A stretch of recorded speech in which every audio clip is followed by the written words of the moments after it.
नमस्कार। आजादी की 75वीं वर्षगांठ की आप सभी को अनेकों अनेकों शुभकामनाएं। आज ही के दिन 15 अगस्त 1947 को हम अंग्रेजों की गुलामी से आजाद हुए थे। यह आजादी इतनी आसान नहीं थी। इस आजादी के लिए कितने शहीदों ने अपने सीने पे गोलियां खाई, कितने नौजवान हंसते हंसते फांसी के फंदे पर झूल गए और कई ऐसे लोग थे जो अपने घर परिवार का त्याग कर आजादी की इस लड़ाई में शामिल होने निकल पड़े। आज प्रश्न यह उठता है कि देश प्रेम क्या है, देशभक्ति क्या है। देश प्रेम एक ऐसी भावना नहीं है जो किसी खास अवसर पर 15 अगस्त, 26 जनवरी या 2 अक्टूबर को ही हमें याद आए कि हाँ, हम भारत के नागरिक हैं, हमारा कुछ कर्तव्य हमारे देश के लिए है।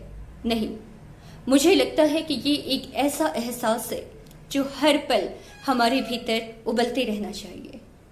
मुझे गर्व है एक ऐसे राष्ट्र का नागरिक होने में जिसकी संस्कृति व विरासत बहुत समृद्ध है। आज 74 वर्ष का समय हमने पूरा कर लिया है, पर प्रश्न ये उठता है कि क्या हम वास्तविक रूप से आजाद हुए हैं?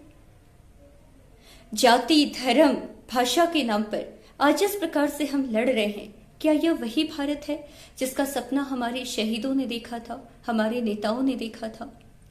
वसुधैव कुटुंबकम की जो भावना इस राष्ट्र की रही है, वो आज के परिप्रेक्ष्य में कहीं विलुप्त सी होती नजर आ रही है। आज सबसे पहले तो हम क्षेत्रीय विभिन्नताओं में घिर चुके हैं।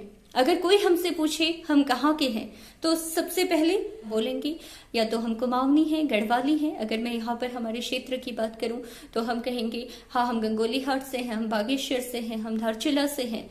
क्यों नहीं हम गर्व से कहते हैं कि हाँ, हम हिंदुस्तान से हैं, हम भारतीय हैं।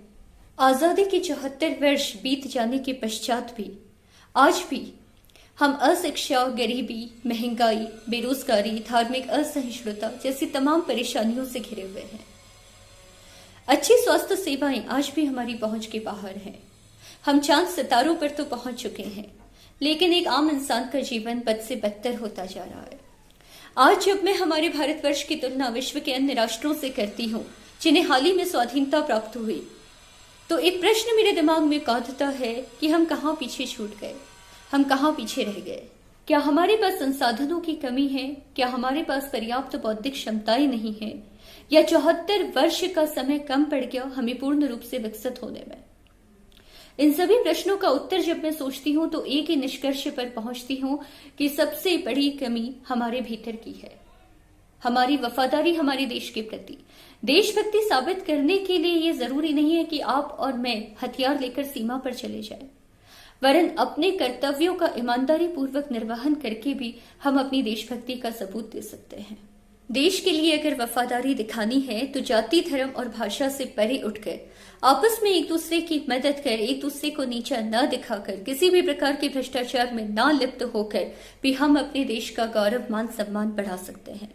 ये आजादी जो हमें मिली है वो अमूल्य है। इस आजादी के पीछे कई वीरों की शहादत, उनके किस्से, उनकी कुर्बानियां हैं। इसलिए यह आपकी और हमारी नैतिक और सामाजिक जिम्मेदारी है कि हम इस आजादी को बरकरार रखें। अगर हम अपनी सड़कों को साफ रखते हैं, हम अपने संसाधनों का दुरुपयोग नहीं करते हैं, आपसी प्रेम व सौहार्द की भावना से एक दूसरे की मदद करते हैं, तो यह भी हमारे राष्ट्र के लिए एक कारगर कदम साबित हो सकता है। आज जब नीरज चोपड़ा गोल्ड मेडल लेकर ओलंपिक से भारत आते हैं तो हर भारतवासी के चेहरे पर एक अलग ही उन्माद है, एक अलग ही जोश है, एक अलग ही गर्व है, एक अलग ही खुशी है। मैं चाहती हूं कि हमारा युवा इधर उधर भटके नहीं, बल्कि हमारा युवा अपने को सशक्त करे, इतना सशक्त बनाए कि उसके कार्यों से हमारे देश का मान सम्मान बढ़े। एक बार पुनः आप सभी को आजादी की 75वीं वर्षगांठ की बहुत बहुत शुभकामनाएं। मैं यही कहना चाहूंगी कि धर्म, भाषा व जाति की राजनीति में हम उलझे नहीं। एक भारत व अखंड भारत के सपने को हम साकार कर दिखाएं। देखिए, जहां राजनीति होती है वहां फिर विकास संभव नहीं हो पाता।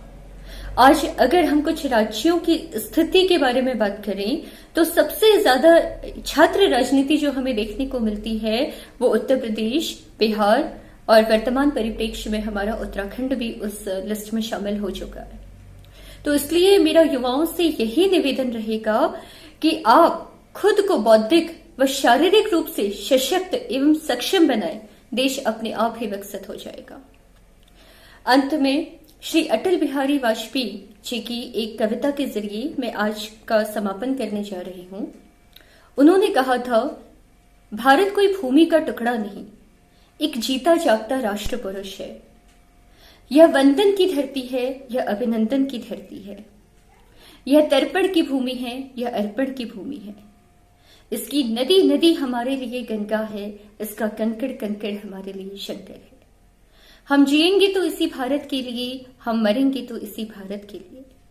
और मरने के बाद भी गंगा जल में हमारी बहती हुई अस्थियों को कोई कान लगाकर सुनेगा तो एक ही आवाज आएगी, भारत माता की जय। जय हिंद, जय भारत।